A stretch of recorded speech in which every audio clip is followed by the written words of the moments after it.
क्या हो गया? अच्छा कैलकुलेशन करना है ना?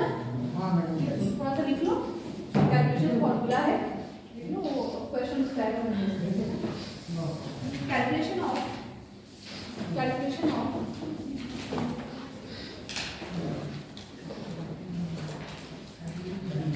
Number of geometrical isomer. ये डिटेल भाई कितने क्लास में जाते जाते ऑप्टिकल सॉफ्टवेयर कम करेंगे, इसकी ज़्यादा कुछ नहीं है। उसकी ना एक थ्योरी है मेरे पास, उसमें थ्योरी का लिखवाऊंगी मैं आज घर जाके फोटो भेजूंगी, तो थ्योरी तुम लोग खुद से पढ़ लेना, उसको मैं क्लास में रिवाइज करा रही हूँ, क्योंकि लिखवाऊंगी आपको वापस टाइम कंज्यूम होगा, तो इससे अच्छा कि आपको खुद से तो पढ़ जाइए, मैं समझा दूंगी, तो उससे बेस क्वेश्चन करेंगे।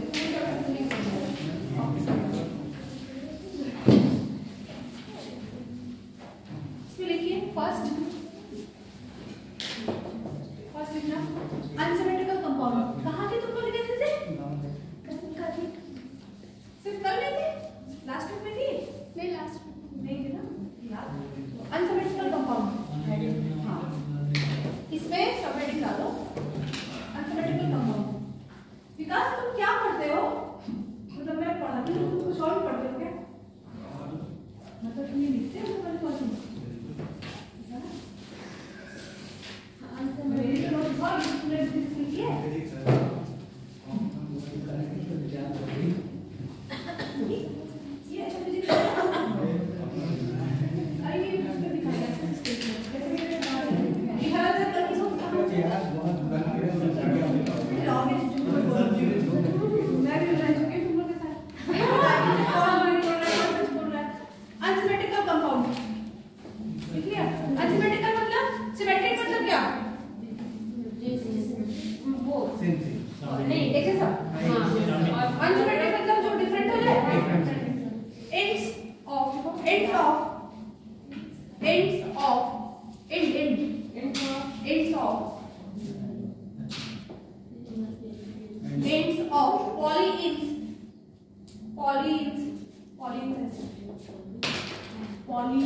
2 दूनी 4। तो कितने एसिमल बनेंगे?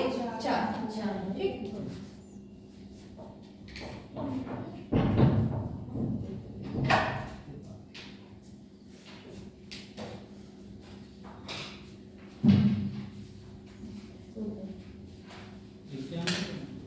इसमें डबल बॉन्ड इवन और ऑड से मतलब नहीं, चाहे दो भी हो सकता है, मतलब इवन भी हो सकते हैं डबल बॉन्ड और ऑड भी हो सकते हैं। ठीक है। अब लिखिए सिमेट्रिकल कंपाउंड। सेकंड इज ना सिमेट्रिकल कंपाउंड।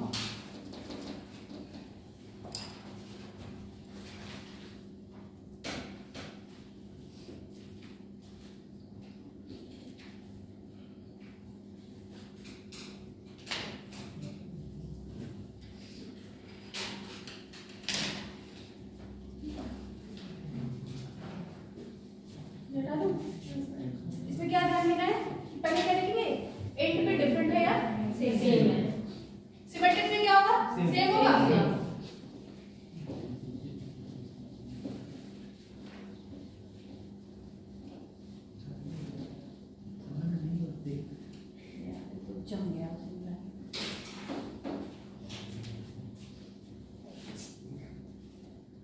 इसमें दो टाइप हो सकते हैं। n क्या था? Number of double bond. तो n क्या हो सकता है? इवन। और n क्या हो सकता है? ऑड। अनसिमेट्रिक जो था उसमें इवन ऑड जो भी रहे फॉर्मूला क्या लगाएंगे? Two the power n। इसमें इवन वाले केस में इसका फॉर्मूला दोनों क्या अलग अलग हो जाएगा? Two the power n minus 1 plus two the power n minus 2 minus 1। इसका हो जाएगा two the power n minus 1 plus two the power n minus 1 by 2। ये बन गया ऑड। नहीं बेटा अरे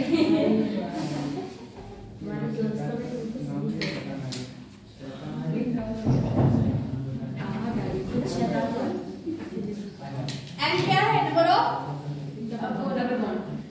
और इवन है तो इवन वाला लिखेंगे 2 4 6 8 10।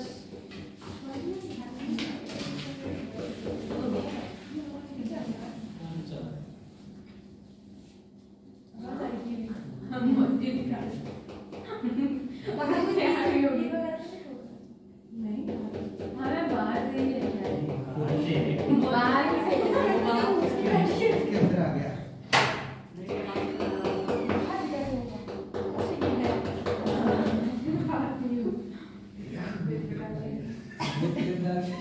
क्या हुआ? ना ये अब से बड़ा नहीं है ना मैंने बहुत मार दिया।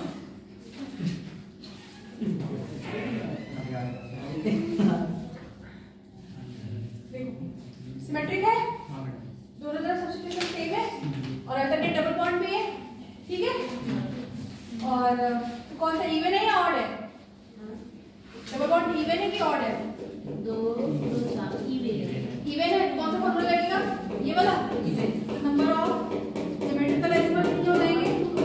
To power n minus 1 plus two power n minus 2 minus 1 two power 2 minus 1 plus 2 by 2 minus 1। ये क्या हो जाएगा? 2 सेकेंड और टू पावर 0 हो जाएगा ये। हाँ n माइनस 2 भी कर सकते हैं क्या? n माइनस 2 बाई 2 इस चीज पर से भी कर सकते हैं ना? n minus 2 by 2। तो ये क्या है? 2 minus 2 by 2 two power 0। Two power 0 मतलब समथिंग पावर 0 मतलब 1। जैसे x पावर 0 मतलब क्या होता है? x 1 पावर 0 मतलब 1। किसी की पावर 0 मतलब 1 e टू द पावर 0। मैं वैसे तो इवन और ऐड दोनों की इवन और ऑड दोनों के लिए सेम ही नहीं देखो ये कैसे बना है? n माइनस 2 बाई 2 है और ये क्या है? n माइनस 1 बाई 2 है। अच्छा 1 बाई 2 है। ऐसे करके याद भी कर सकते हो। देखिए ये n वाले में 2 आएगा और वाले में 1। ऐसे करके आप याद भी कर सकते हैं और ये दोनों में तो सेम ही है। ठीक है। तो ये क्या हो जाएगा? 2 प्लस 1 कितने और सिंबल बनेंगे? 3। इसमें करिए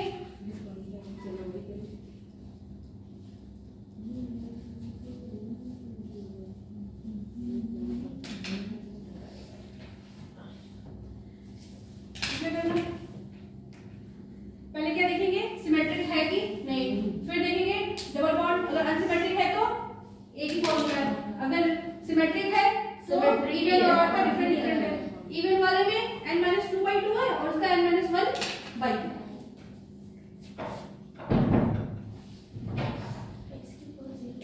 इसका करो सॉरी 1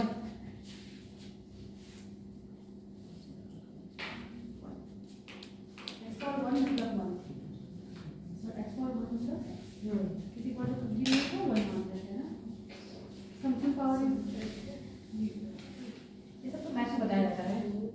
नहीं मैं फिजिक्स में बताया फिजिक्स में आप लोग V एवरेज और VRMS ये सब है ना। हाँ वो हो गया है ना। वो उसका पार्ट है, गैसेस स्टेट का भी पार्ट है केमिस्ट्री में। अब तो है ही नहीं। अब तो है ही नहीं लेकिन उसका भी पार्ट है, तो वहां पढ़ लिए तो काइंड ऑफ इसमें का भी हो गया। जैसे थर्मो दोनों में है ना, ये दोनों के थर्मो अलग अलग है।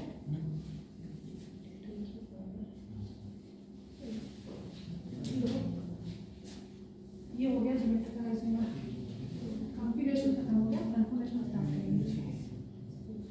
रिंग में भी देख ही लेते हैं, रिंग में भी देख लेते हैं।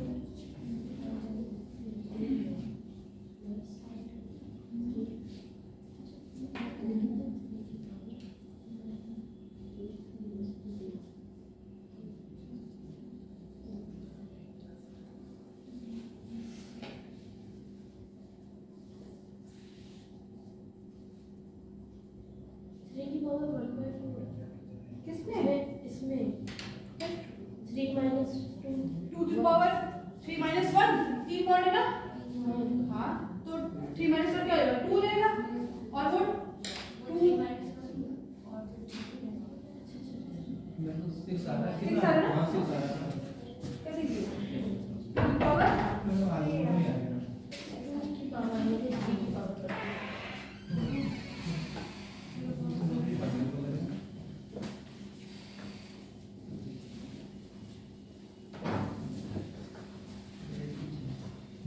इसका फॉर्मूला क्या है? Odd the number of double bond है 2 की power 3 - 1 plus 2 to the power 3 - 1/2। तो क्या हो जाएगा 2 स्क्वायर प्लस 3 में 1 क्या 2 2/2 1 6 4 प्लस 6 क्या हो जाएगा 6 हो जाएगा। रिंग में करना जरा, ये है ये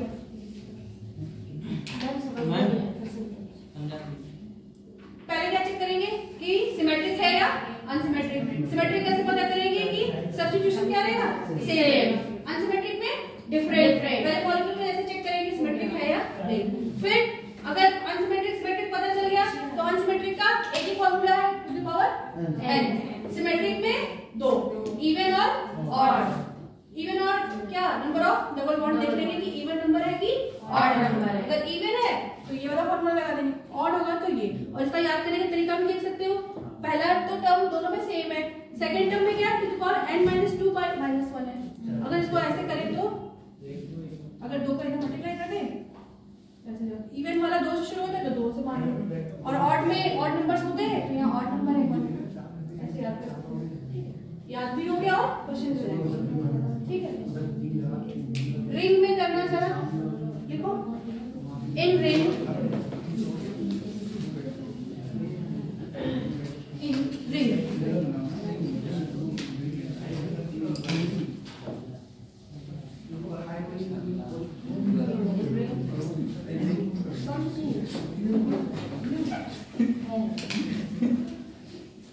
इसमें कितने आइसोमर पॉसिबल है?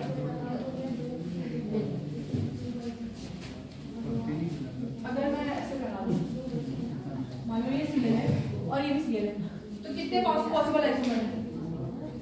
कितने पॉसिबल आइसोमर है? आइसोमर हम लोग समझ नहीं आ रहा है, आप बस क्रॉस चेक कर रहे थे। कोई बात नहीं, रिंग में तो ऐसे तो दिख रहा है ना कि ऊपर है, अभी तो लग रहा है कि दोनों ऊपर है, लेकिन पॉसिबल क्या हो सकते हैं? 2 सिस और ट्रांस, बस तो लिख लो 2 आइसोमर। कितने आइसोमर पॉसिबल है? 2।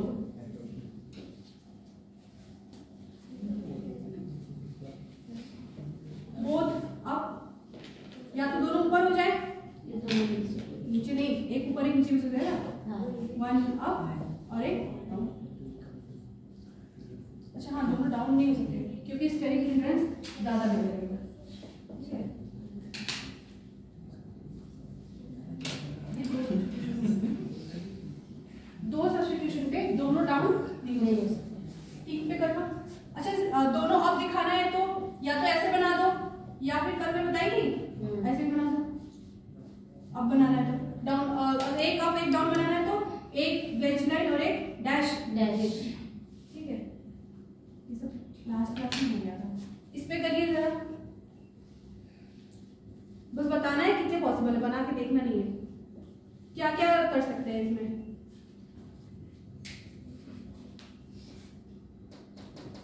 कितना आइसोमर बनेंगे?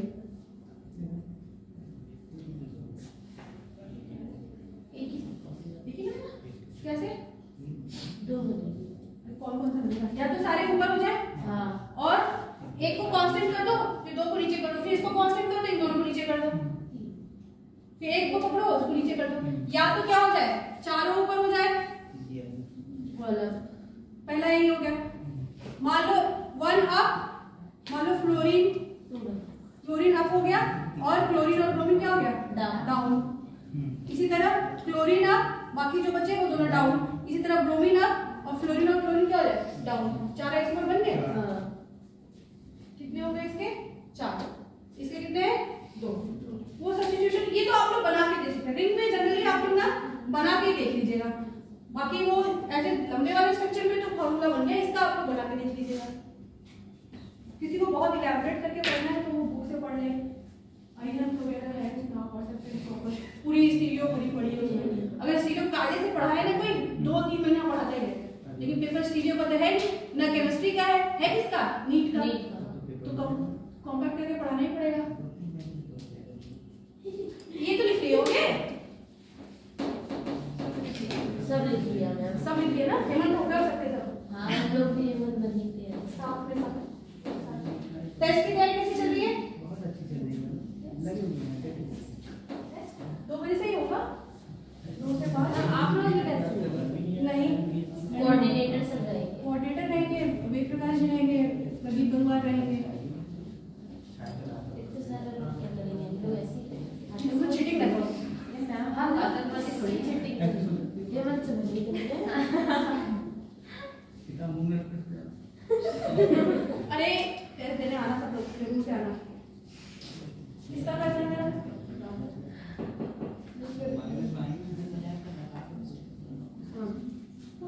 सब्स्टिट्यूशन सेम है।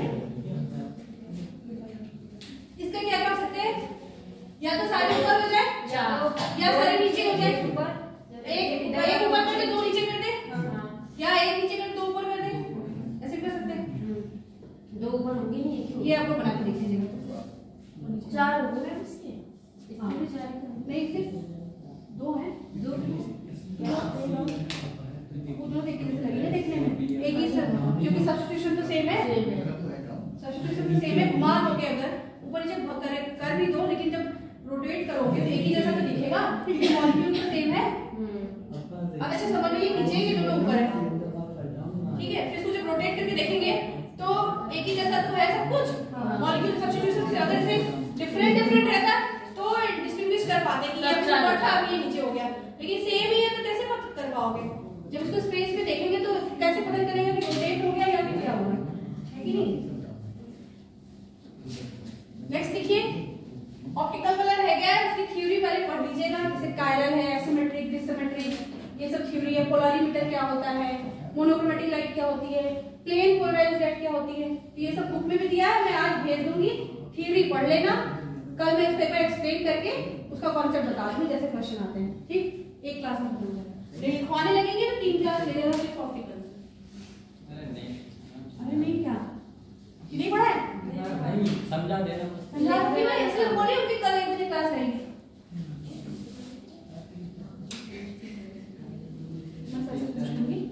नेक्स्ट देखिए, कंफर्मेशनल आइसोमर। हाँ conformational isomers. Conformational isomers configuration खत्म हो गया। जेनेटिकल पढ़ लिए, ऑप्टिकल कर देखेंगे।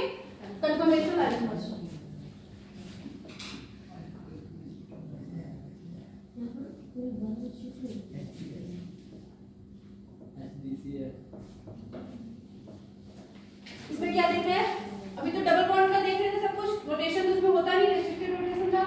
इसमें क्या देखेंगे? रोटेशन अबाउट इसके अराउंड सिंगल बॉन्ड।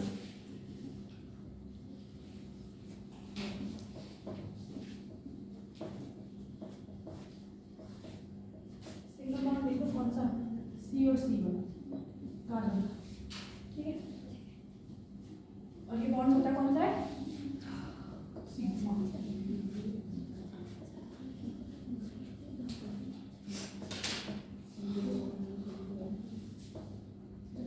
कुछ लाइन से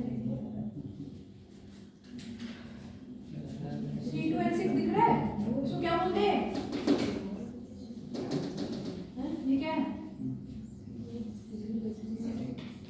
मुझे पता है, नाम क्या है उसका? इथाइल।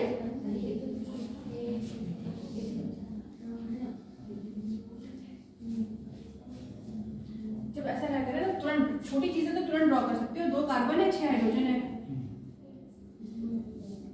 तो ये क्या बन गया? डबल बॉन्ड दिख रहा है क्या इसमें? इथाइल इथाइल कर रहे हो? इथेन है ना, और इथेन हो गया। तो इथेन में ये रोटेशन देखना है इसमें, ठीक है। रोटेशन अबाउट CC बॉन्ड देखना है। तो ये बॉन्ड रोटेट हो सकता है, तो हाइड्रोजन की प्लेस डिफरेंट हो जाएगी। जिसको सिंगल बॉन्ड है, सारा ये एटम भी सेम है, तो कितने टाइम रोटेट कर सकते हैं? Infinite time. Rotation infinite time हो सकता है, पोजीशन डिफरेंट डिफरेंट हो जाएगी। तब लिख लेना फिर, infinite number of isomer possible, infinite number of isomers possible.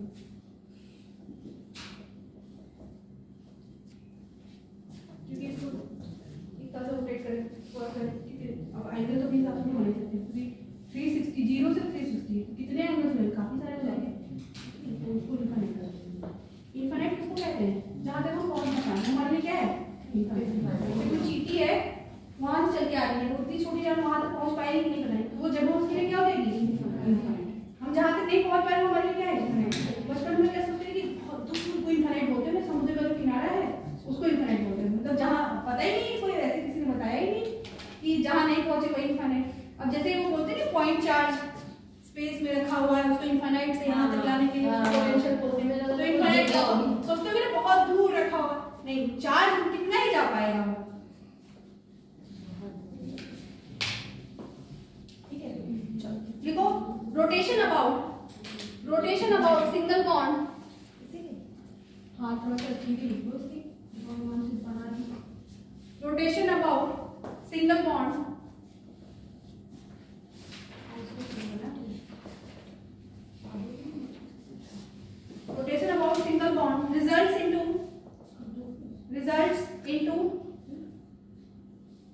results into different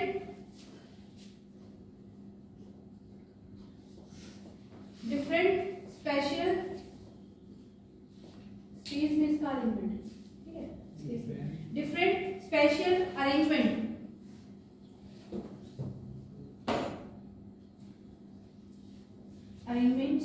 of atom। Question हो रहे हैं, जो नोट्स मिले हैं आईपीएससी से, उससे क्वेश्चन हो जा रहे हैं। Arrangement of paper will be easy, तो मॉडरेट टफ। ये मतलब क्या ये पेपर में दिया? मुझे पता था, ये भी लिख दिया।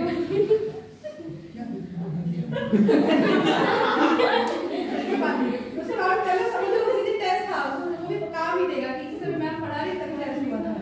सीन है ना, गलत छाप दो। Special arrangement of atom, Google से देख एटम्स इंग्लिश नहीं बोलूंगी, of atoms which are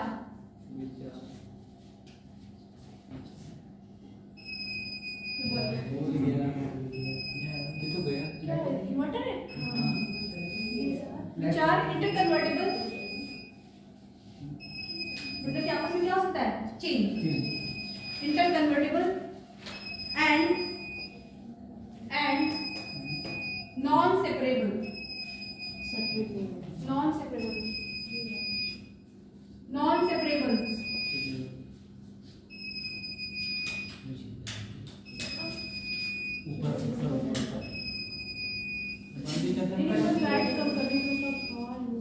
non separable they are called, full stop, they are called क्या पढ़ रहे हैं, कंफर्मेशनल आइसोमर ना, दे आर कॉल्ड कंफॉर्मर्स और कंफर्मेशनल आइसोमर्स, कंफर्मर्स और कंफर्मेशनल आइसोमर्स। दिख रहा है ना?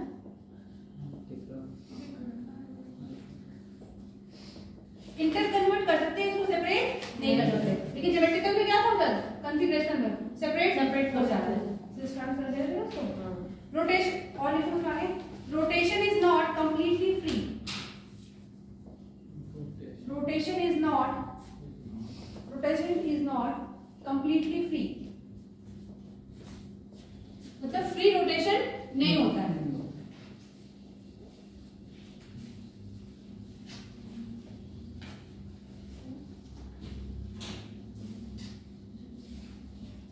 क्यों नहीं होता होगा? क्योंकि बीच में कोई ग्रुप या कोई एलिमेंट जुड़ा होगा तो उसको रोटेशन करने में डिस्टर्ब करता होगा, या कोई बॉन्ड की वजह से दिक्कत आएगी। मान लो C सिंगल बॉन्ड C है, ठीक है, C के बॉन्ड के थ्रू तो देख रहे हैं रोटेशन, C और C में कौन सा बॉन्ड है, सिग्मा, इसी में हम लोग देख रहे हैं क्या, कंफर्मेशन। मान लो यहाँ पे C पे एक ग्रुप लगा हुआ है, कोई भी ग्रुप, G से क्या है, कोई ग्रुप लगा हुआ है, ठीक है, तो जब रोटेशन करेंगे तो क्या दिक्कत आएगी, ये ग्रुप इस ग्रुप को डिस्टर्ब करेगा और ये बॉन्ड इस बॉन्ड को डिस्टर्ब करेगा, तो इस ग्रुप से और इस ग्रुप के बीच में क्या लगेगा, स्ट्रेन, और इसमें भी स्ट्रेन लगेगा। लिख लो, ये बना लो फिर, कौन सा स्ट्रेन बोलते हैं इसको, जब किसी ग्रुप से ग्रुप के बीच में रहता है तो इसको बोलते हैं वॉन डेर वाल्स स्ट्रेन। और जो बॉन्ड और बॉन्ड के बीच में रहता है तो उसको बोलते हैं टॉर्शनल स्ट्रेन।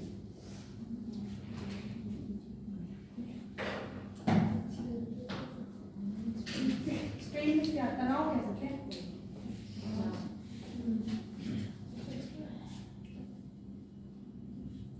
यहाँ पे लिख लो, रिपल्शन ड्यू टू बॉन्ड, और ये किसके लिए है,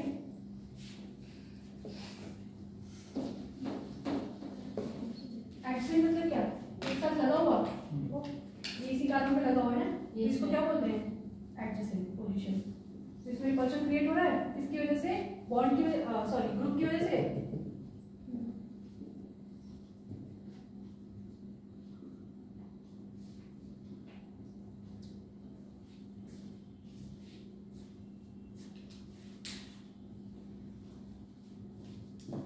ग्रुप में कुछ भी हो सकता है, कोई भी atom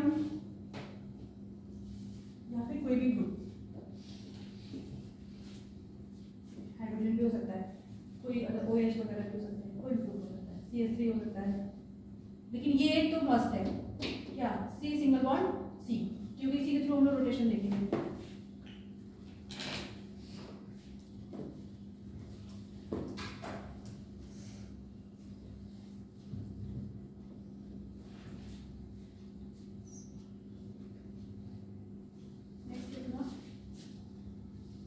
torsional energy,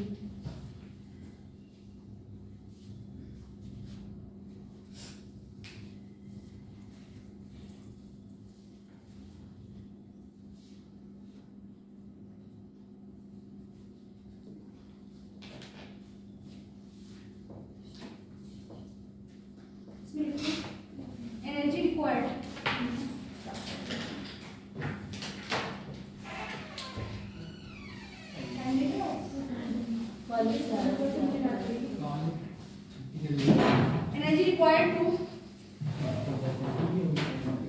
energy required to overcome restriction,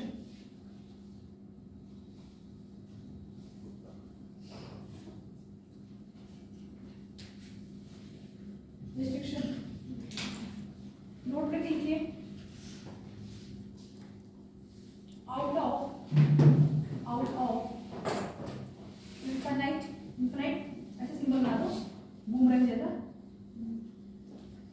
out of infinite conformers infinite नहीं आएगा बूमरैंग बोलोगे तो पता चलेगा out of infinite conformers we have to study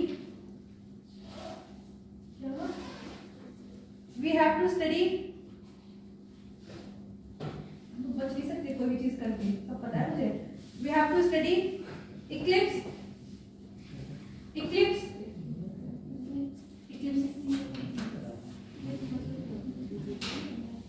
एक पेज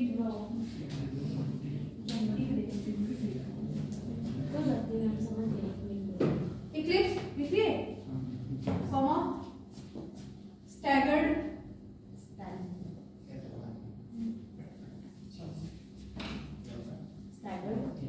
comma gauge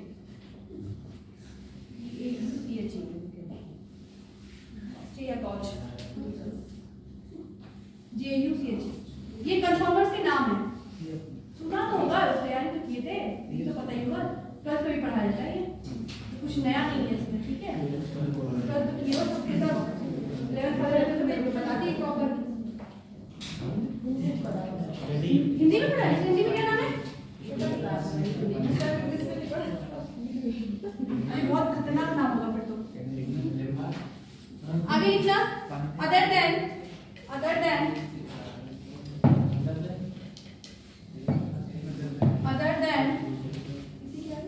हाँ these are called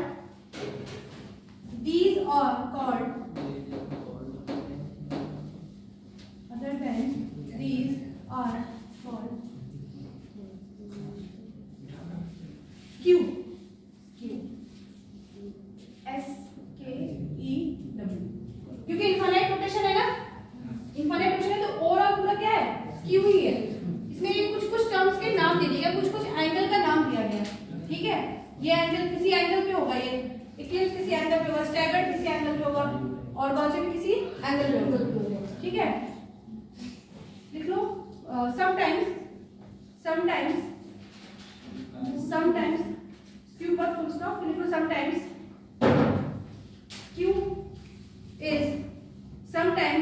skew is referred as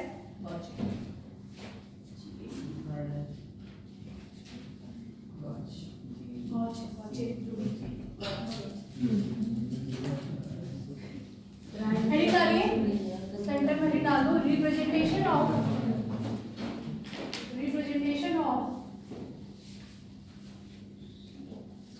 conformers representation of conformers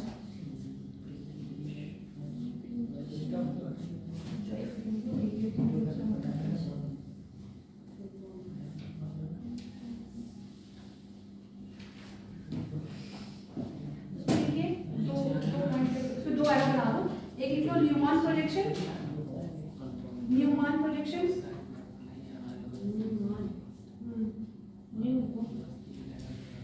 अरे वो उसको बोल ऐसे हिंदी में तो ग्रहण बोलते हैं इक्लिप्स आज फुल इक्लिप्स है ग्रहण इक्लिप्स बोलते हैं क्या होता है बीच में आ जाता है चंद्रमा के उसमें वो इक्लिप्स हो जाता है मतलब ढक लेता है उसको तो यहाँ पे हम उसी चीज को पढ़ते हैं ग्रहण तो नहीं बोलेंगे इसको लेकिन वो उसके ऊपर सुपर इम्पोज हो जाता है इम्पोज भी नहीं बस उसके जस्ट पीछे आ जाता है इक्लिप्स वो फिर वो छुप जा रहा है उससे ठीक है न्यूमैन प्रोजेक्शन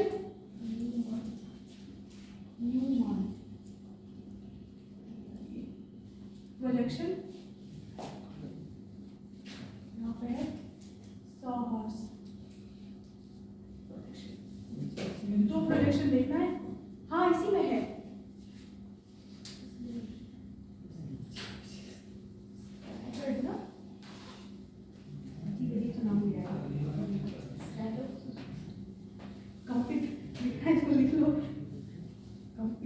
का मतलब ये सब ऐसे करके पढ़े थे मैं तो हिंदी नहीं पढ़ी इसको शायद मैंने 12th में पढ़ा तब भी इंग्लिश में पढ़ा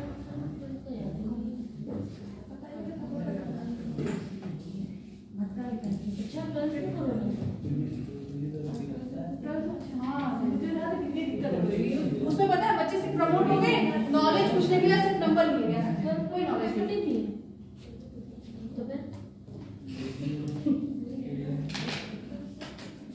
स्टैगर्ड का मतलब कंप्लीट दिया है, गॉचे का मतलब दिया है वो होता। अब ऐसे तो ये सब चीज तो कहेंगे, तो वैसे उसका नाम डिफरेंट हो जाएगा।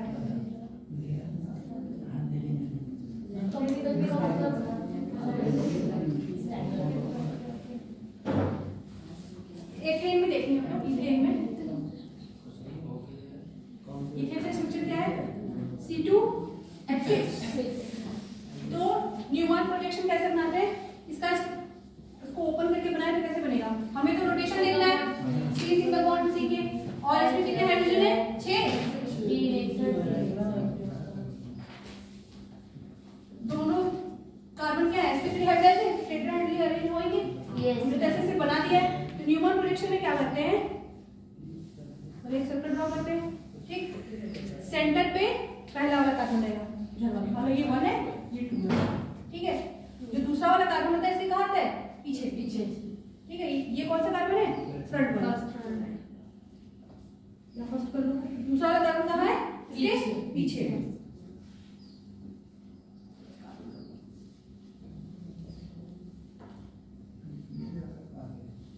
सेकंड कर लो, तो और बना देना। ऐसे करते हैं, सर्कल बना लेते हैं, बीच में कार्बन होता है, इसके अब हाइड्रोजन इसके कार्बन पे जुड़ा हुआ है ना, इसको बॉन्ड के थ्रू ऐसे दिखा देते हैं, ठीक है। अब ये बनाएंगे, पहले सिर्फ ये बना लो, एक में बनाएंगे।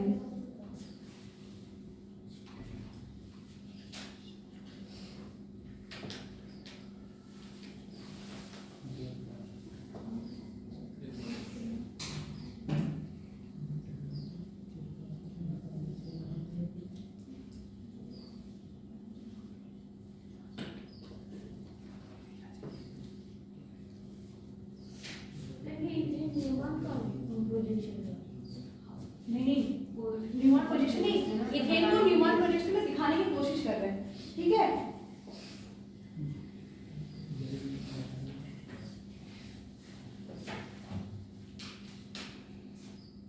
देखो हमें इसको बनाना है, तो पहले हमें ये बात पता चली कि सर्कल ड्रॉ करना है, फिर डॉट पे क्या है? कार्बन है, और एक कार्बन से कितने हाइड्रोजन लगे हुए?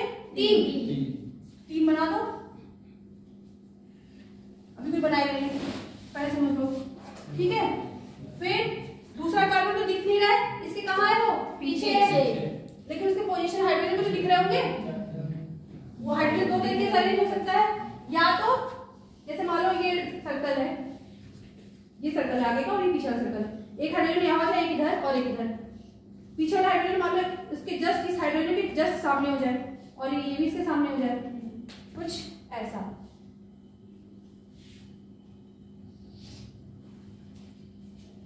मतलब इसके जस्ट एकदम एक बराबर।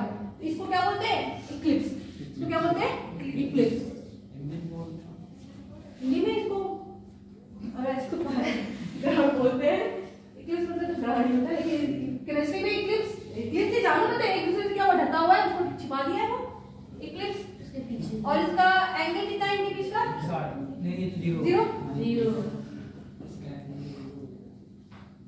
इसको बोलते हैं डायहेड्रल एंगल। एक तरीका तो ये लिखनी है ना, इधर का हो गया ना, एक तरीका ये हो सकता है। दूसरा तरीका क्या हो सकता है? कार्बन बीच में रहे, और दूसरा तरीका क्या हो सकता है? कार्बन सेंटर पे, एक हाइड्रोजन ऊपर, एक इधर और एक इधर, और ये हाइड्रोजन जो इसके सामने था वो इसके अपोजिट हो गया, इस तरह से हो गया।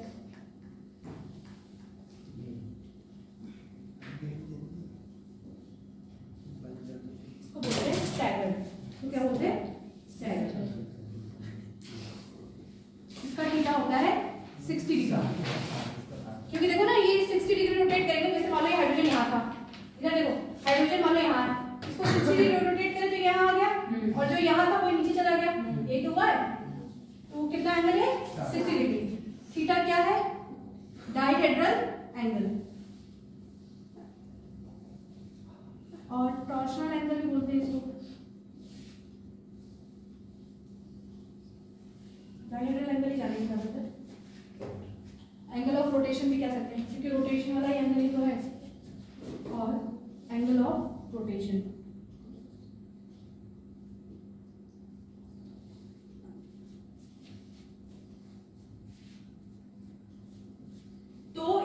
में दो टाइप के स्ट्रक्चर मिले, कौन सा, इक्लिप्स और स्टैगर्ड। स्टैगर्ड किस कब पे आता है, 60 डिग्री पे इथेन में, और इक्लिप्स कब है, इक्लिप्स मतलब क्या है, कोई भी एंगल नहीं होना, 0 डिग्री। ठीक है, तो बेटा रिपल्शन कहाँ ज्यादा लगेगी, स्ट्रेन कहाँ ज्यादा लगेगा, यहाँ पे या वहां पे। एक तरह से देखो तो ये क्या है, कार्बन कार्बन ही तो है, एक फ्रंट पे एक बैक पे है, दोनों का हाइड्रोजन ऊपर है। तो अभी हम लोग देखें कि कार्बन कार्बन से एडजेसेंट ग्रुप लगा हो या कोई एटम लगा हो तो कौन सा स्ट्रेन लगेगा, वॉन डेर वाल्स स्ट्रेन, और बॉन्ड के बीच में क्या लगेगा, टॉर्शनल स्ट्रेन। अब इस वाले में देखें तो कार्बन कार्बन तो है, एक हाइड्रोजन ऊपर है दूसरा नीचे है, तो स्ट्रेन कम है, दोनों डिस्टेंस हो गया तो स्ट्रेन कम हो गया है कि, तो स्ट्रेन कहाँ ज्यादा होगा, इक्लिप्स में। कैसे हुआ वो हम लोग पहले ही देख लिए थे कि सिंगल जब एडजेसेंट बॉन्ड है और एडजेसेंट एटम है तो स्ट्रेन क्या होगा, ज्यादा होगा, मैक्सिमम स्ट्रेन। लिख लो इंग्लिश वाले पार्ट लिख लो, मैक्सिमम स्ट्रेन।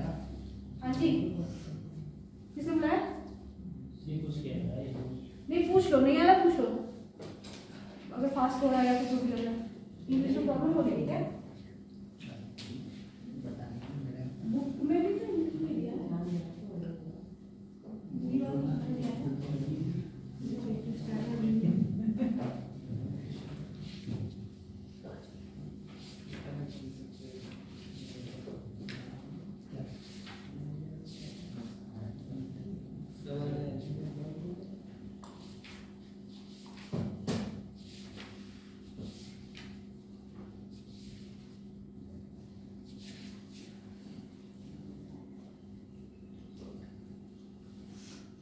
कोई ऐसा पर्टिकुलर मीनिंग नहीं है,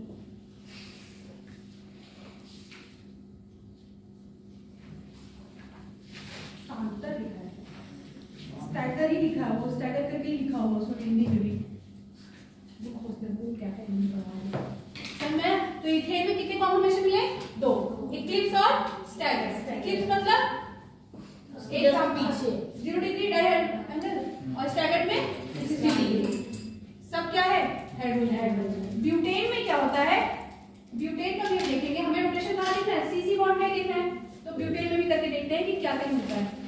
अब इसमें गॉचे नहीं आया ना, इसमें गॉचे आएगा। इसको कौन सा प्रोजेक्शन बोलते हैं, न्यूमैन।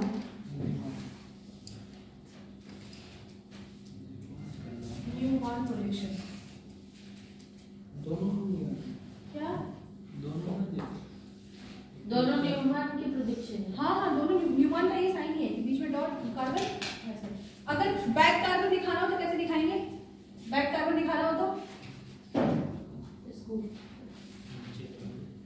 ऐसे कर देंगे ना, और ये तो पीछे हो गया, फ्रंट और बैक करना है। एक्चुअली ये ना मॉडल से दिखाया है, मॉडल आ रहा है उससे दिखाया है, स्कूल की टीचर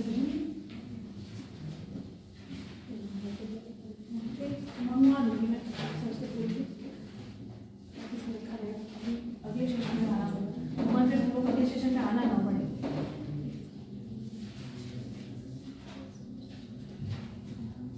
लिखिए 100 हॉर्स प्रोजेक्शन, किसी का 100 हॉर्स देखिए कैसे बनाते हैं, 100 हॉर्स प्रोजेक्शन।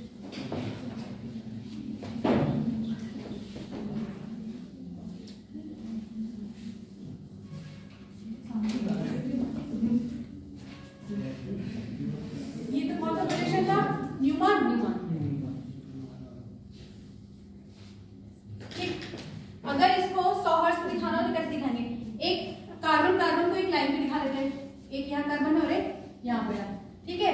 हाइड्रोजन जो अपवर्ड है उसको अपवर्ड बना देंगे, और ये वाला आउटवर्ड, और इधर।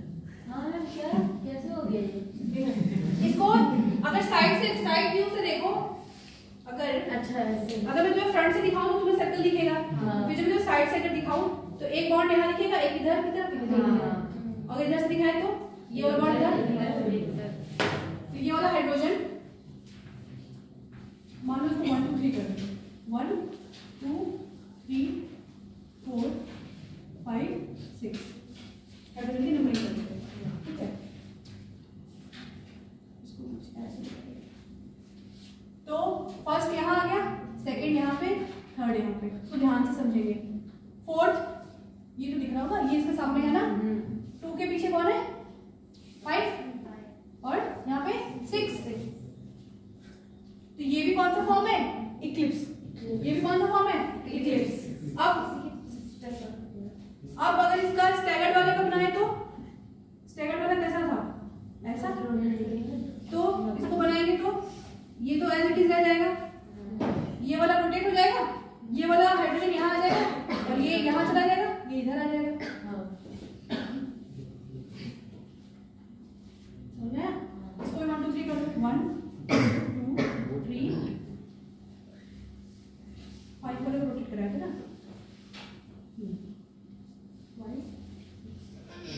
इसको इसी को तो रोटेट कराया 60 डिग्री, देखो 60 डिग्री रोटेट करा दिए, ये वही वाली एंगल थीटा 60 डिग्री रोटेट कराए तो 4 वाला यहाँ आ गया, 5 वाला इधर नीचे की तरफ आ गया और 6 वाला यहाँ चला गया।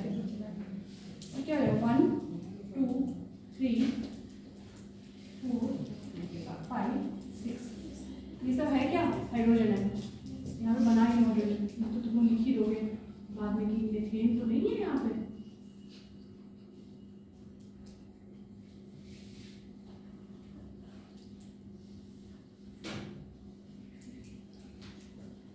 पता है इसमें 2 तरह के मार्कर रहते हैं,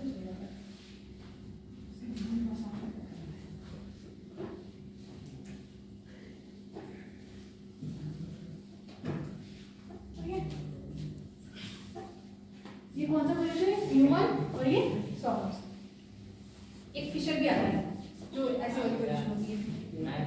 हाँ जी क्या को देखो, इसको देखें ये सरकार नहीं कर रहा कॉपी क्यों है, क्यों देखिए उसको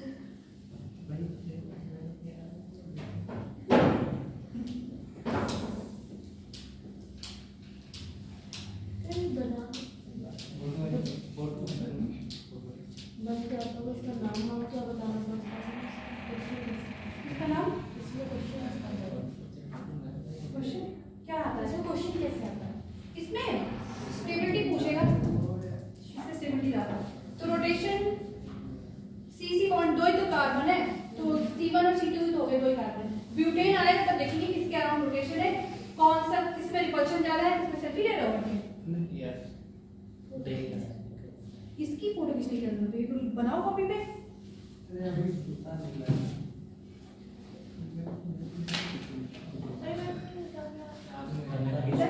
अरे भाई वाला पहले वाला स्ट्रक्चर था, बोलना चाहिए ना, बना तो दिया है। लिखिए एनर्जी प्रोफाइल, एनर्जी प्रोफाइल बना दो, एनर्जी प्रोफाइल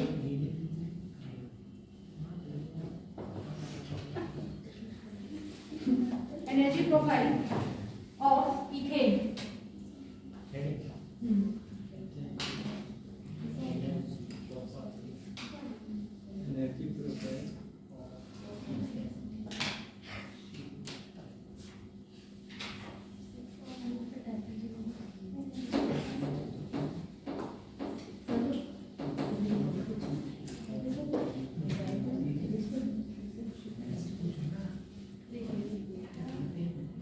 और एक्सेस पे ले लेंगे क्या पोटेंशियल एनर्जी, और हम क्या कर रहे हैं सिर्फ रोटेशन ही कर रहे हैं, तो थीटा यहाँ पे क्या ले लेंगे डाइहेड्रल एंगल, यहाँ पे क्या ले लेंगे एक्स एक्सिस पे डाइहेड्रल एंगल या फिर एंगल ऑफ रोटेशन जो भी कह लो थीटा।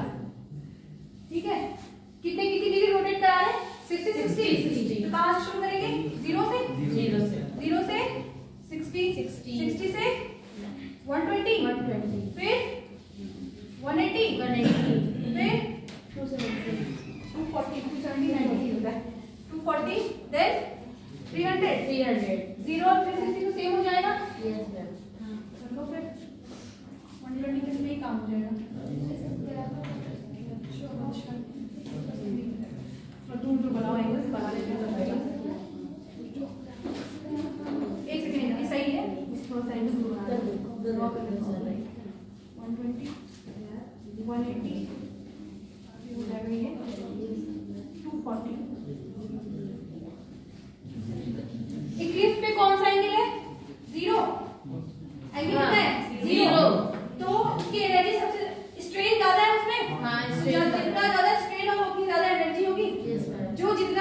स्टेबल होता है उसकी एनर्जी उतनी कम होती है, या फिर जितना स्टेबल एनर्जी कम या एनर्जी कम स्टेबिलिटी ज्यादा, ऐसे भी समझ सकते हैं। तो इक्लिप्स की एंगल 0, तो कहाँ शुरू करेंगे, वहां पे आना शुरू कर दिया। कितना है फिर कहाँ पे है 60 पे रोटेट का है, यहाँ पे हमारा क्या है मान लो इक्लिप्स है, फिर कहाँ पे लेंगे 60 डिग्री पे, तो ले आओ 60 पे, स्टैगर्ड आ गया। क्या हो गया नहीं समझ रहा है, पहले कहाँ है इक्लिप्स की एनर्जी क्या है सबसे ज्यादा, फिर उसको रोटेट किस पे किए 60 डिग्री पे, तो स्टेबिलिटी क्या एनर्जी क्या होगी कम और स्टेबिलिटी ज्यादा, बना लो इसको फिर यहाँ पे स्टैगर एनर्जी कम हुई, इसको ऐसे कर देंगे फिर रोटेट करा देंगे इसको, तो यहाँ पे कौन सा स्ट्रक्चर रहेगा स्टैगर्ड। यहाँ पे फिर से हमें क्या मिलेगा इक्लिप्स, यहाँ पे फिर से हमें क्या मिलेगा, ये दोनों सेम उसमें कर देना सेम लेवल पे, ऊपर नीचे होगा ना, मैम ये तुम लोग कॉपी सही बनाना, ऊपर नीचे नहीं है सेम है, इक्लिप्स ही तो है तो क्या वो सेम है, इसको बनाया नहीं जाता ऐसे, बस कॉपी में क्योंकि लाइन बनी होगी ना, ये तो ग्राफ बनाया जाता है, देखो यस ग्राफ थोड़ी मेरे पास यहाँ पे कॉपी में देखो ग्राफ मैम इसमें जो एनर्जी प्रोफाइल लाइट थी, इथेन जो है उसकी कौन सी कंफर्मेशन इक्लिप्स Eclipse और और स्टैगर्ड, staggered। फिर रोटेट करा दे 60 डिग्री तो क्या मिलेगा फिर इक्लिप्स, देखो ना हाँ 60 अगर 60 रोटेट कराए तो यहाँ आ गया, फिर रोटेट कराओगे तो फिर इसी के पास आ जाएगा ना, Yes, ma'am। फिर से इक्लिप्स मिलेगा, हाँ। फिर 60 डिग्री रोटेट कराएंगे तो यहाँ आ जाएगा, फिर स्टैगर्ड मिल जाएगा। इक्लिप्स की एनर्जी हमेशा ज्यादा होगी, हमेशा कोई भी कंफर्मेशन है इक्लिप्स की एनर्जी क्या होगी ज्यादा, और staggered की स्टेबिलिटी कम होगी, स्टैगर की स्टेबिलिटी क्यों, क्योंकि उसमें रिपल्शन ज्यादा है, स्ट्रेन ज्यादा है, हाँ अनस्टेबिलिटी हो गया, अनस्टेबल हो गया, इसका मतलब क्या एनर्जी ज्यादा होगी, एनर्जी ज्यादा होगी तो प्रोफाइल में ऊपर आ गया, और ये यहाँ पे लिख लो थीटा एंगल ऑफ रोटेशन या फिर डायहेड्रल एंगल, ठीक है। एक रह गया ब्यूटेन,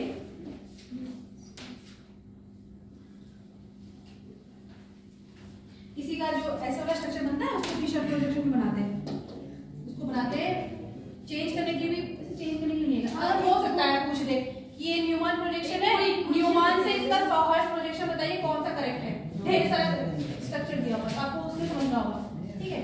तो न्यूमैन से इससे यहाँ से क्या हाइड्रोजन को अरेंज करते हैं इसी के थ्रू शायद, नहीं वो रोटेशन होगा सिर्फ, अरेंज क्या करना है वो एंगल देखना है बस, तुम लोग एक पास क्यों बैठते हो सबके साथ बात करने के लिए, 24 दिन की बात नहीं, क्लास से चली जाऊंगी मैं, फिर उस दिन टॉपिक में चला जाएगा,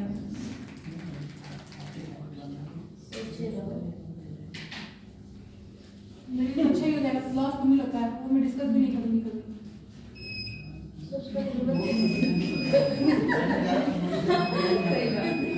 सॉरी बोल गया तो ये बोले देखो ब्यूटेन, ब्यूटेन अरे नहीं ब्यूटेन, ब्यूटेन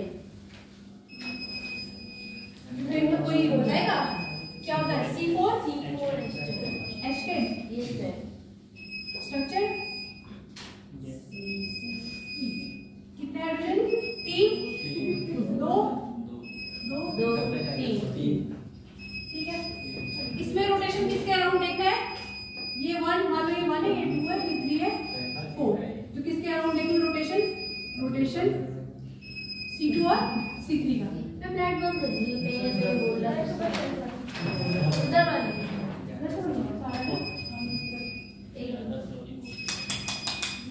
अरे मैं भी क्यों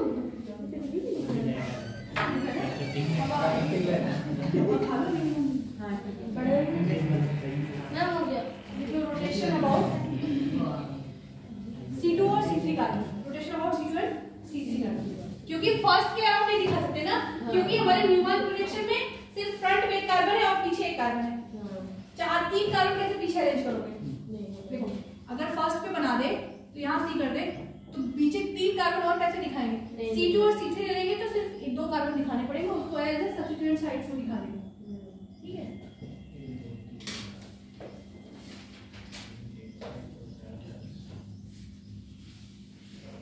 इरेज कर दूं क्योंकि मुझे बड़ा होना चाहिए। ये लिखनी है, ये सब पूरा हो गया।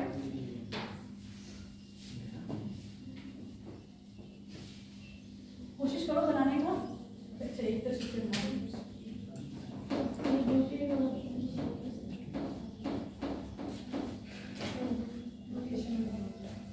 इसके प्रीवियस ईयर बहुत इजी है, आप लोग देखेंगे तो खुद से बहुत इजी आता है।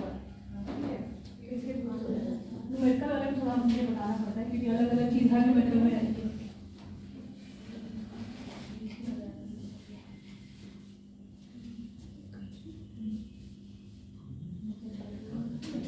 कौन से कार्बन दिखा रहे हैं? C2 और C3 के ना। तो स्ट्रक्चर कैसा है? मान लो C2 हो गया ये और ये C3 हो गया। एक CH3 है, इस पे दो, बीच वाले में 2 हाइड्रोजन थे ना।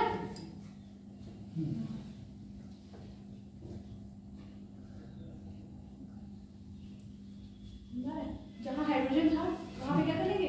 CH3 लगा देंगे। तो यहाँ पे कहाँ चला जाएगा? यहाँ पे बीच में कार्बन है, तो ये क्या हो जाएगा? H। तो पहला कार्बन यहाँ, दूसरा यहाँ, तीसरा उसके पीछे और उससे लगा हुआ एक CH3 और उसके साथ में फिर ये वाला हाइड्रोजन। किसी को नहीं समझ में आया कैसे हुआ तो पूछ लो एक बार। आया तो फिर पूछेगा कुछ क्या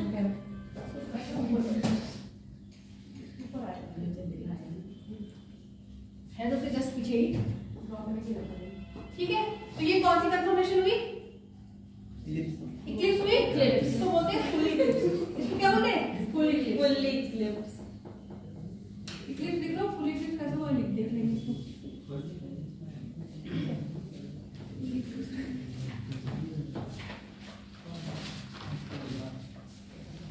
एंगल कितना है बेटा?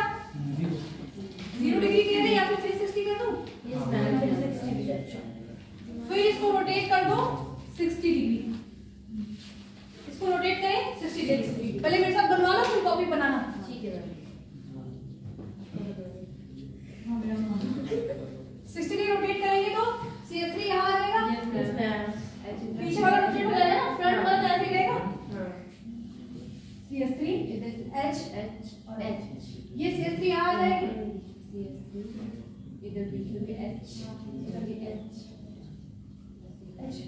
फिर इसको और 60 पहले रोटेशन करा देंगे, फिर देखते हैं नाम क्या होगा। एक एंगल और रोटेट कर लो 60 डिग्री। तो अब क्या हो जाएगा? ये तो एज इट इज रहेगा। इसका मतलब एक चीज समझ में आ रही है, पहले राउंड बनाना है, फिर फ्रंट का सेम रखना है, पीछे वाले बॉन्ड को क्या करना है? रोटेट करना है। ठीक है, तो अब ये 60 डिग्री रोटेट करेंगे तो यहाँ पे तो हाइड्रोजन है, यहाँ पे क्या है? CH3। ये CH3 यहाँ आ जाएगी। ये 120 डिग्री होता है ना ऐसे। एक अगर ऐसे देखें तो क्या होता है? 120 डिग्री टोटल 360 होता है। आधा कर दिया तो 60। वैसे ये एंगल इनके बीच का देखते हैं तो ये थीटा ये है। ठीक है, तो कितना डिग्री रोटेट किया? 60। तो ये CH3 यहाँ आ जाएगा।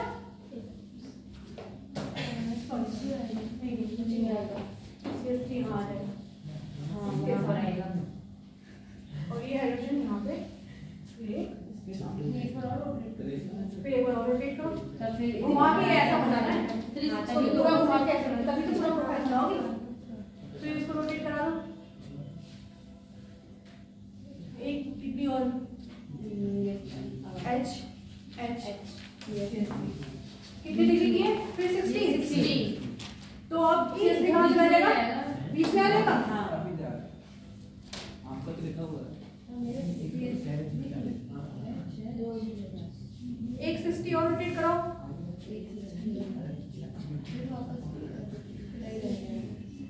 ये CH3 आ जाएगी।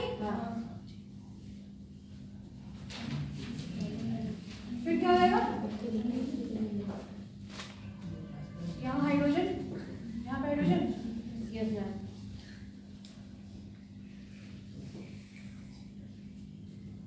अब वापस से रोटेट कराएंगे तो ऐसा स्ट्रक्चर बन जाएगा।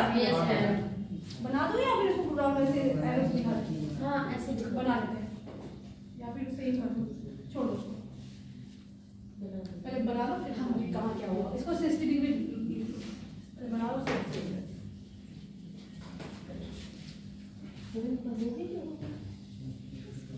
बहुत इंपॉर्टेंट है ये ब्यूटेन, और बहुत ही आसान है। क्या करना पड़ा, एक गोला बनाना है बस, खेल तो है। एक कार्बन, पहले कार्बन को फ्रंट में, बाकी पीछे, दूसरा वाला पीछे, और सब्स्टिट्यूशन जो बीच के दोनों कार्बन लिए हमने C2 और C3। ब्यूटेन में C2 C3, एथेन में तो दो ही है ही, दोनों को ले लिया। 77 ये दोनों आता है बस। और ये अप टू आपको ग्रेजुएशन लेवल का आएगा। ये स्टीरियो जो पढ़ी है आपने, ग्रेजुएशन में स्टीरियो नहीं पढ़नी पड़ेगी अगर इसको अच्छे से कर लिया। नीचे तो हो ही जाएगा, ग्रेजुएशन का मेरा और जेई से करेगा। हाँ ग्रेजुएशन में वैसे भी कौन सा पढ़ा, एग्जाम तो लिखे हो कहीं छूट तो नहीं गया हाइड्रोजन CS3 मिथाइल ग्रुप। देखो दूसरा तो मतलब मार्क कर रहा था आसान था, तुम लोग बस नहीं है क्या बात ब्लैक ही है, ब्लैक है इसके पास जरूरत है परमानेंट तो नहीं है। परमानेंट चल बादल है इसको कंफर्मेशन चेक मैं भूल अरे जल्दी करो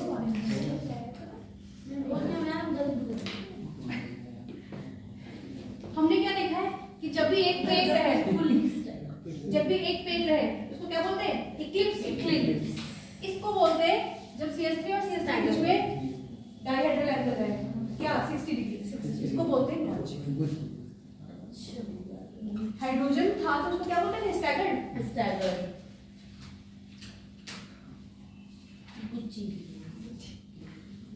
स्पेलिंग GUCCI होता है। ये भी इक्लिप्स जैसा है, ये भी तो एक पेज है लेकिन इसके सामने क्या है, H है और इसके भी H और H के सामने। इसको बोलते हैं पार्शियली इक्लिप्स। पार्शियली मतलब आंशिक रूप से।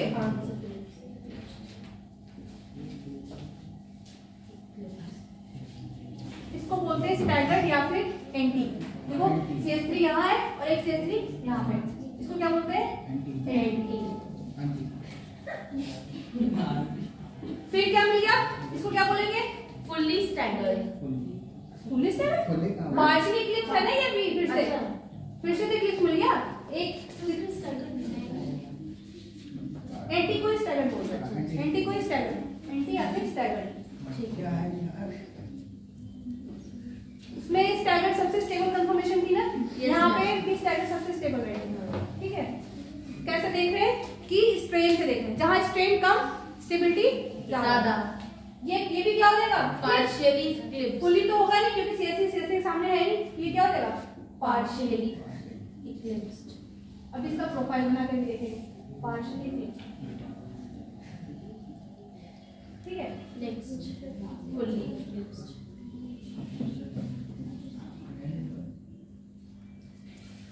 एक सॉरी, इसके बाद एक और आएगा इस पे, कर लिया CS3 H और H। पहले एक CS3 यहाँ है, यहाँ भी तो आएगा एक बार, वो भी क्या आएगा, जैसे ये है वैसे ये CS3 इधर है ना। देखो इसको जब 60 डिग्री रोटेट कराओगे तो ये CS3 यहाँ आ जाएगा ना, बाकी सब अपने हिसाब से अरेंज हो जाएंगे। ये इसके जैसा ही तो है, सेकंड वाले नंबर के जैसा, बस CS3 इसमें इस साइड है, इस साइड है, तो ये है क्या, नॉच। अब रोटेट करा दो कि ऐसा आ जाएगा। अब जब रोटेशन करेंगे इसको 60 डिग्री तो ये CS3 क्या लेंगे, एक साथ। एंगल कितना होगा इसका एंगल बता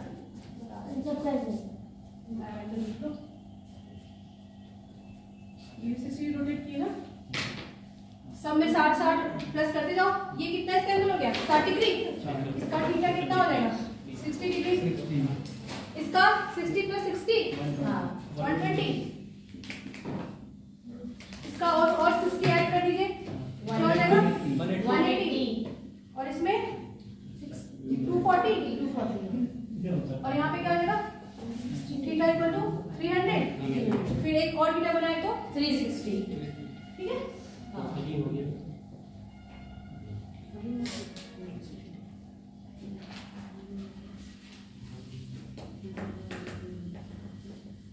करना क्या है, C2 और C3 कार्बन के थ्रू रोटेट करना है और अरेंज कर देना। पहला कार्बन यहाँ पे आ जाए, दूसरा यहाँ, कहीं से भी शुरू करो पहुंच जाएगा वापस वहां, यहाँ कहीं से भी शुरू करो। हमने सामने सामने रख के शुरू किया, यहाँ से हमें एनर्जी सबसे ज्यादा मिले और स्टेबिलिटी सबसे लेस। अच्छा, इसमें सबसे ज्यादा स्टेबल कौन सा दिख रहा होगा? जिसमें सबसे ज्यादा स्टेबल आपको कौन सा लग रहा है आपके हिसाब से? जिसमें कम रिपल्शन होगी वो सबसे ज्यादा स्टेबल होगा। तो कौन सा? सामने सामने वाले सबसे ज्यादा स्ट्रेन होंगे, क्योंकि अभी हम लोग सीखे हैं ये वाली बात। सामने सामने रहेगा एंटी वाला। इसमें देखो सीएससी सबसे सामने, यहाँ थोड़ा सा स्ट्रेन कम हो गया, थोड़ी सी स्टेबिलिटी ज्यादा हो गया, यहाँ पे फिर वापस यहाँ पे देखें तो सबसे ज्यादा एकदम सीएससी क्या है? सबसे ज्यादा स्टेबिलिटी है। सबसे ज्यादा स्टेबल कौन सा होगा? स्टैगर्ड। एंटी वहाँ पे इथेन हम लोग देखें क्या स्टैगर्ड, यहाँ पे क्या एंटी। फिर वापस से देखें तो इक्लिप्स बनने लगेगा। ठीक है, इसका प्रोफाइल बनाएंगे।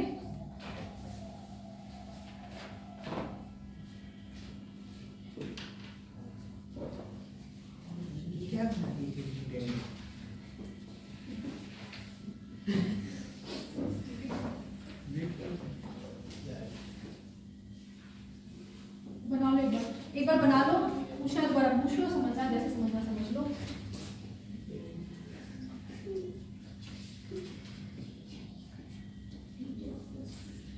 ये कुछ ऐसा होगा, ठीक है,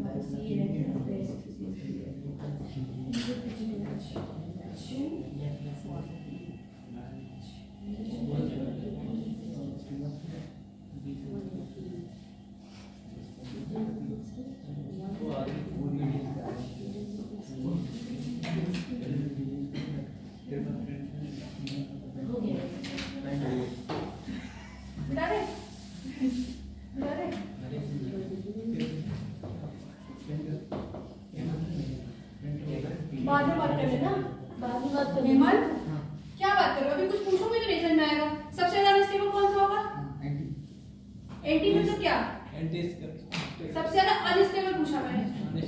अनस्टेबल मतलब क्या? क्या देख रहे हैं आप? जिसकी एनर्जी सबसे ज्यादा होगी। एनर्जी सबसे ज्यादा किसकी होगी? जिसमें स्ट्रेन सबसे ज्यादा होगा, सबसे ज्यादा अनस्टेबल होगा। फिर कौन आएगा उसके बाद? पार्शियली। फिर उसके बाद फिर या तो तुम लोग को आता है ये, छोड़ दूं मैं, या नहीं बहुत ज्यादा, या तो कुछ नहीं समझ में आ रहा, इसके बात कर रहे हो। दो ही बात होती है, या तो पूरा समझ में आता है या तो नहीं आता है। बहुत देर से मुझे अपनी क्लास में डिस्टर्बेंस नहीं चाहिए, बाहर चले जाओ, किसको बात करना है।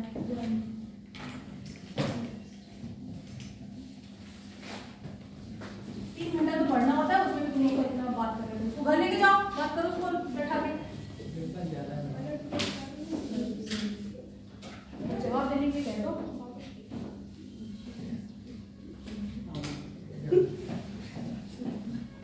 स्टेबिलिटी लिख लीजिए, स्टेबिलिटी।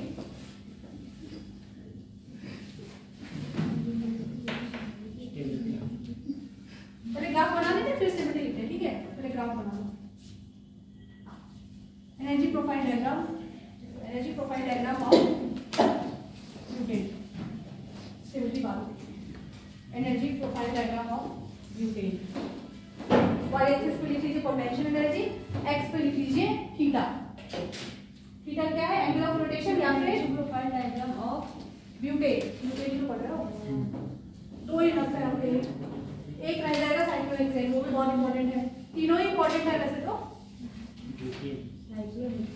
अच्छा, ये जो स्ट्रेन लग रहा है ना, इनसे एनर्जी आएगी, उसे वो एनर्जी किलो कैलोरीज में होती है। वो एनर्जी वाइज भी पूछ सकता है कि मान लो 400 किलो जूल, 200 किलो जूल है, तो कौन सबसे ज्यादा एनर्जी है? जिसका स्ट्रेन ज्यादा दिखेगा उसकी एनर्जी सबसे हाई कर दीजिएगा पिक लगाने में।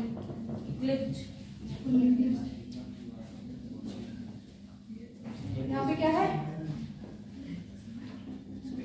जिसकी स्ट्रेन ज्यादा होगी उसी की एनर्जी ज्यादा होगी। यस,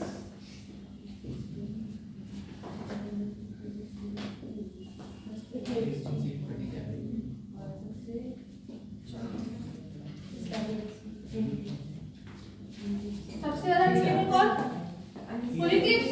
हाँ, फुल इक्लिप्स। फिर अच्छा, पार्शियल इक्लिप्स। फिर गॉश। फिर एंटी। अच्छा अब एंटी वाइज देखें तो सबसे पहले कितने डिग्री रोटेट करा है? 60। तो यहाँ से मान लो यहाँ आ गए, फिर 120 हो गया, 120, फिर 180, 240, 300।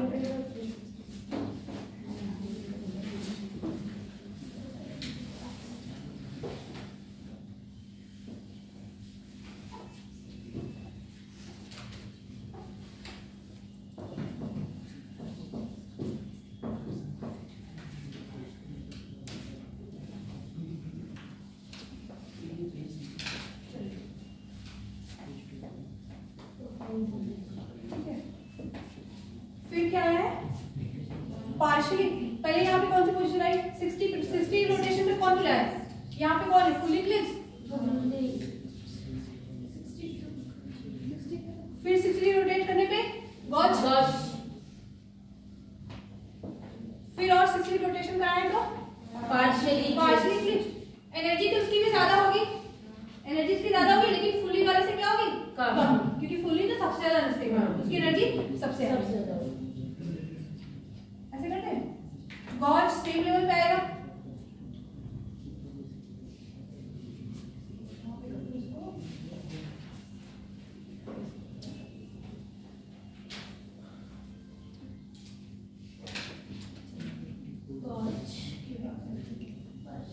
फिर क्या मिला है?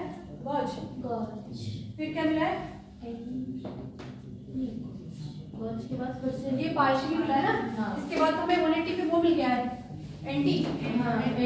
एंटी मतलब स्टैगर्ड, और वो सबसे ज्यादा स्टेबल है। हाँ। तो उसको सबसे ज्यादा स्टेबल करना, स्टेबल के लिए उसको डाउनवर्ड प्रेशर डालो। ठीक है, फिर कौन मिला है? यहाँ पे लिखना पार्शियली इक्लिप्स्ड।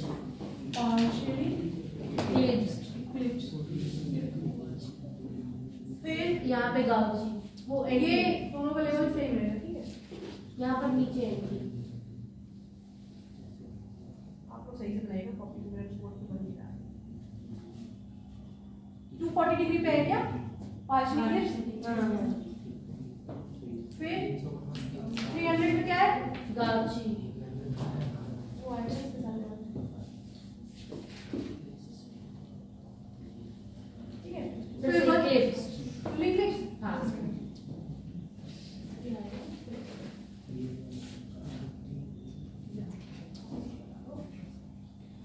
ठीक है, या तो बॉक्स बंद कर दो। यहाँ पे क्या था? स्टैगर्ड। यहाँ पे एंटी है, इसमें भी ड्राइंग खराब है। Partially Eclipse. यहाँ पे क्या है? गॉज। यहाँ पे क्या है? फुल इक्लिप्स वापस आ जाएगा ना।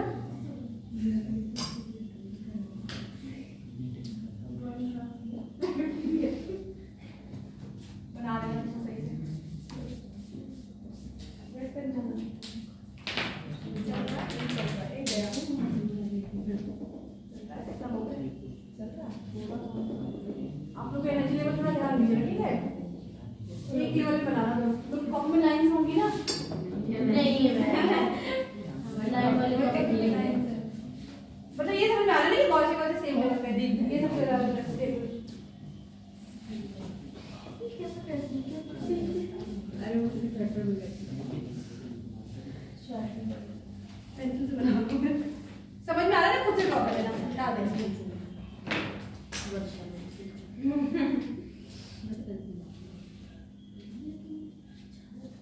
स्टेबिलिटी ऑर्डर लिख लेना। फिर यहाँ पे आप लोग नीचे लिख लीजिएगा स्टेबिलिटी। नहीं, सबसे ज्यादा किसकी है? एंटी की। फिर गॉज।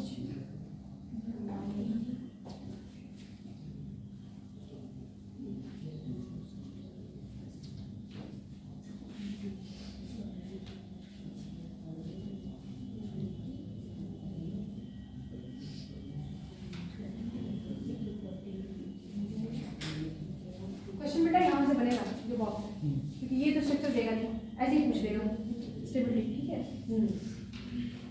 और गॉच ये 1 और 2 ये दोनों सेम ही लेवल पे है और ये पार्शियल केस भी सेम लेवल पे है क्योंकि दोनों सब्स्टिट्यूएंट्स क्या है जो सब्स्टिट्यूएंट नहीं कहेंगे दोनों कार्बन पे क्या है CH3CH3 ही है तो कुछ और हो जाता तो दिक्कत हो जाता। सबसे स्टेबल फॉर्म कौन सा दिख रहा है एंटी किसमें ब्यूटेन जनरली कोई भी रहे मॉलिक्यूल उसमें एंटी सबसे ज्यादा स्टेबल स्टेगर्ड हमेशा स्टेबल आएगा कुछ मॉलिक्यूल हमें दिखेंगे जिसमें गॉच में क्या रहेगा स्टेबल एंटी से ज्यादा स्टेबल रहेगा वो क्वेश्चन में मैं बताऊंगी पहले ही लिखो बायो वाले अच्छा कर देते हैं इसीलिए तो बायो लेते हैं नो मैम ऐसा नहीं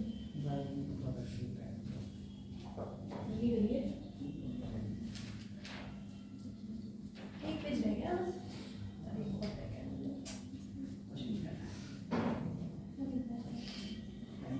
बियर्ड स्ट्रेट पीडी आई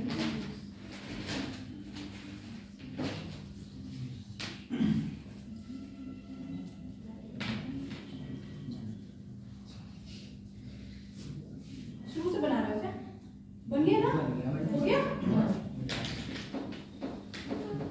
बना लेना फिर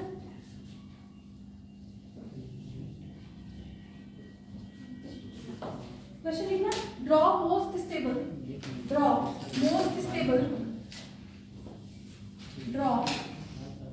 वैल्यूज के हिसाब से भी दे सकता है इसमें एनर्जी हो सकता है दी हो कि एंटी की एनर्जी इतनी है गॉस कितनी है आप उसका ऑर्डर बताइए तो आप अरेंज कर लीजिएगा draw most stable conformer of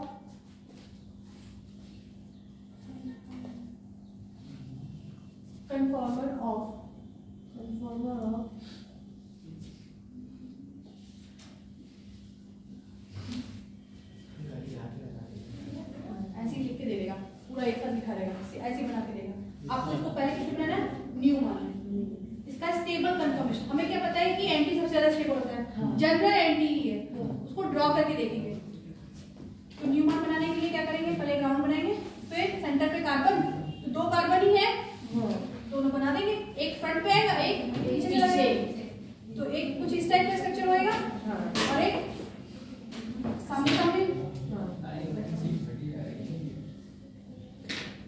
ऐसा एक बार OH यहाँ पे हाइड्रोजन पहले कार्बन पे मतलब पहले है हाइड्रोजन यहाँ OH नीचे एक कंफर्मेशन ये हो जाएगी इसको क्या बोलेंगे एंटी या फिर गॉच क्या इसको स्टैगर्ड और ये एंटी इसको इक्लिप्स्ड तीन स्ट्रक्चर बनेंगे ना इसके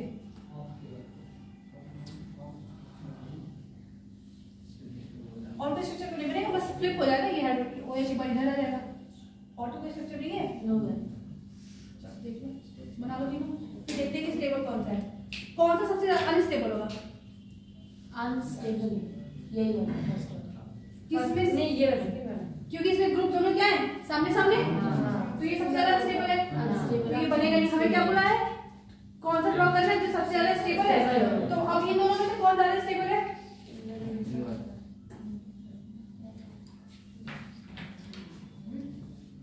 हमने तो सीखा है क्या कि एंटी जो पोजीशन होता है वो ज्यादा स्टेबल हो जाएगा ये क्या है एंटी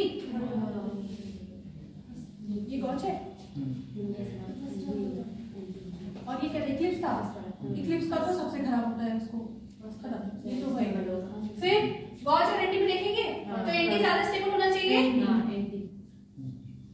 गॉच से लेकिन OH और इसमें जो डायोल आता है इसमें क्या हो जाता है कि ये हाइड्रोजन और इस ऑक्सीजन के बीच में आ जाता है हाइड्रोजन बॉन्ड क्या रहता है हाइड्रोजन बॉन्ड जो डोमिनेट कर जाता है और गॉच फॉर्म ज्यादा स्टेबल हो जाती है एंटी से गॉच ज्यादा स्टेबल हो जाता है किससे मैम कब होता है जब हाइड्रोजन और जब गॉच इस फॉर्म में क्या बन जाए हाइड्रोजन मैम ये पता नहीं चलेगा कि हाइड्रोजन बस यही वाला केस है बस वैसे तो हम लोग जनरली क्या करेंगे बड़े बड़े मॉलिक्यूल को क्या करेंगे दूर ही रखेंगे बड़े बड़े जो ग्रुप उनको दूर रखेंगे ताकि क्या रहे स्टेबिलिटी बनी रहे और वो सबसे अच्छा पोजीशन कौन सा होता है एंटी का लेकिन जब OH के साथ आता है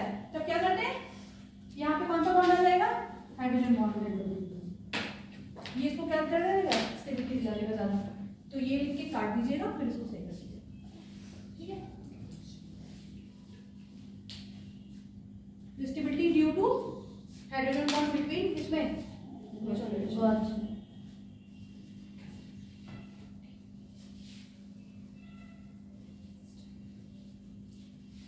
इंपॉर्टेंट है ये,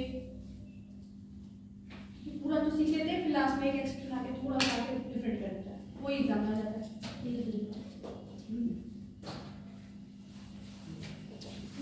इसी तरह होती है न्यूमेरिकल वाला, क्या है न्यूमेरिकल में कोई चीज आपकी गड़बड़ नहीं करती, न्यूमेरिकल सही कैलकुलेशन किया आंसर सही आएगा, बस कॉन्सेप्ट पता रहे, फॉर्मूला सही रहे, कैलकुलेशन स्ट्रांग रहे, बस।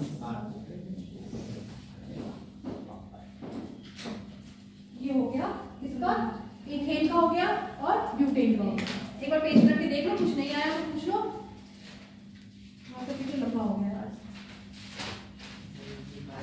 इजी है क्योंकि नेक्स्ट देखिए साइक्लोएल्केन्स। साइक्लोएल्केन्स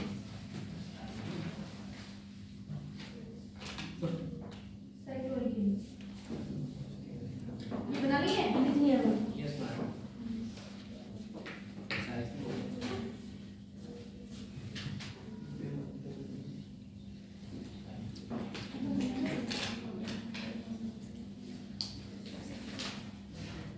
क्या नाम बताते जाओ। Cyclopropane, cyclobutane, cyclopentane, cyclohexane. Anti बताइए। 60, 90। ये तो ट्रायंगल का एंटी 60 होता है ना। हाँ तो मान लीजिए 60 हो गया। यहाँ पे क्या लगा हुआ है? हाइड्रोजन। सारे कॉर्नर्स क्या है? सारे जितने भी कार्बन है सब sp3 हाइब्रिडाइज है। हाँ। और sp3 का एंगल कितना होता है? 109 डिग्री कितना होता है? हाँ। तो ये थोड़ा सा डिस्टॉर्ट हो जाता है। यहाँ पे कितना रहता है? थीटा एंगल हो जाता है। ये थीटा कितना हो जाता है? 180 माइनस 360 बाई एन। एंगल कैसे निकालेंगे? 180 डिग्री में से माइनस कर देंगे 360 डिग्री बाई एन, जहाँ एन क्या होता है? Number of sides. Number of sides, sides ये कैसी साइड? Number of sides. अच्छा चलिए ठीक। ट्रायंगल की साइड तो सबका एंगल कैलकुलेट करिए कितना है। सब कितने हाइब्रिडाइज हैं? सबके sp3 हाँ। होना चाहिए था कितना?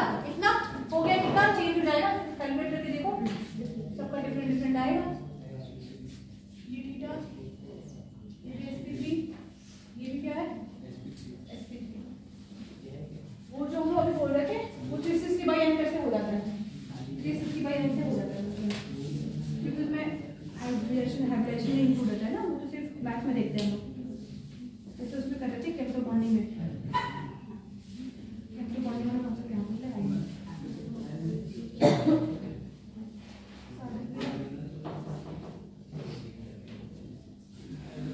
ये तो आएगा 60, इससे कैलकुलेट करोगे 3 साइड से 360 बाई 3, ये आ जाएगा 60 डिग्री। ये आपका स्क्वायर में तो 90 होता ही है, ये हो जाएगा 108 डिग्री। ये कितना आ रहा है? 120।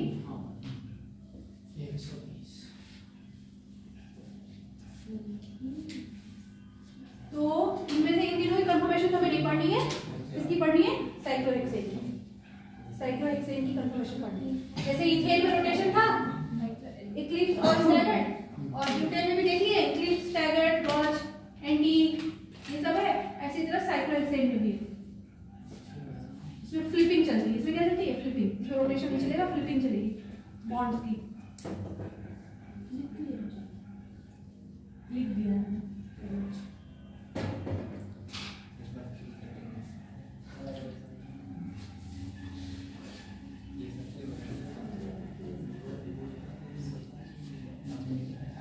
ये लिख लिए ना? हाँ क्या लिखना है? ये sp3 हाइब्रिडाइज है,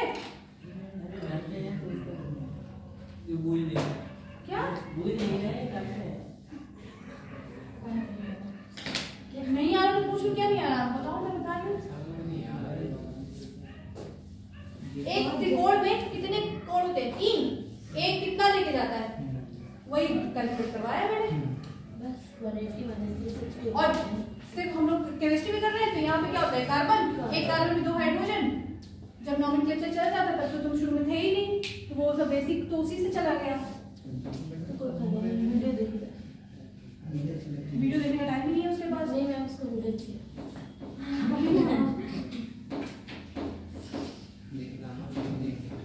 लिखना Baeyer strain theory, Baeyer strain theory. Strain निकालते हैं मॉलिक्यूल में कि किस मॉलिक्यूल सबसे ज्यादा स्ट्रेन है, किसमें ज्यादा खिंचाव है, तनाव है।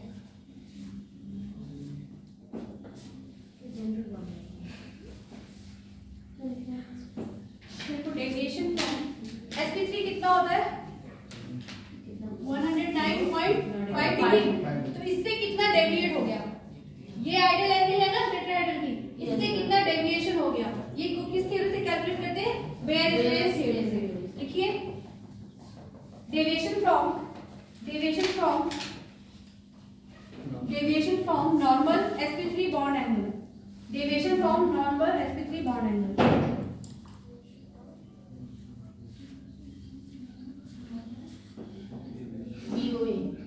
बॉन्ड है तो आइडियल एंगल कितना है 109.5 थीटा को जो थीटा रहेगा जिस मॉलिक्यूल के पूछेगा डिवाइड बाय 2। इसको दिखाते बेयर स्ट्रेन थ्योरी को बीटा से। ये तो आइडियल एंगल है, कितना वो जितनी एंगल है वो और 2। डेविएशन कैसे निकालते हैं, जो दिया हो, जो आइडियल हो और जो दिया हो दोनों से माइनस कर देंगे और डिवाइड बाय क्या देंगे 2। वो क्या आ जाएगा स्ट्रेन।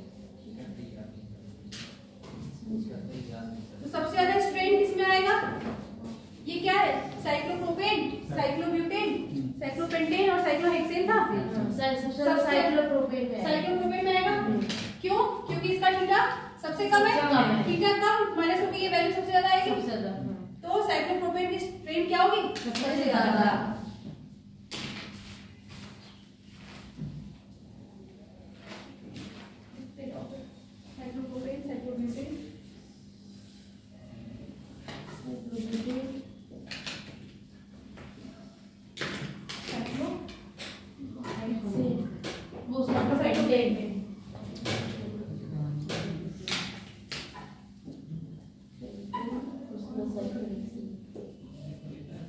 तो अगर स्टेबिलिटी का ऑर्डर बताना हो बेटा तो कैसे बताएंगे, स्टेबिलिटी ऑर्डर बताना हो तो कैसे बताएंगे, साइक्लोहेक्सेन, साइक्लोपेंटेन। जितना स्ट्रेन कम होगा स्टेबिलिटी उतनी ज्यादा होगी।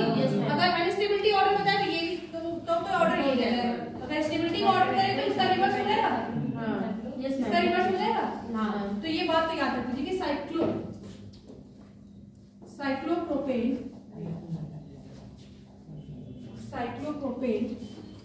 सबसे ज्यादा क्या होता है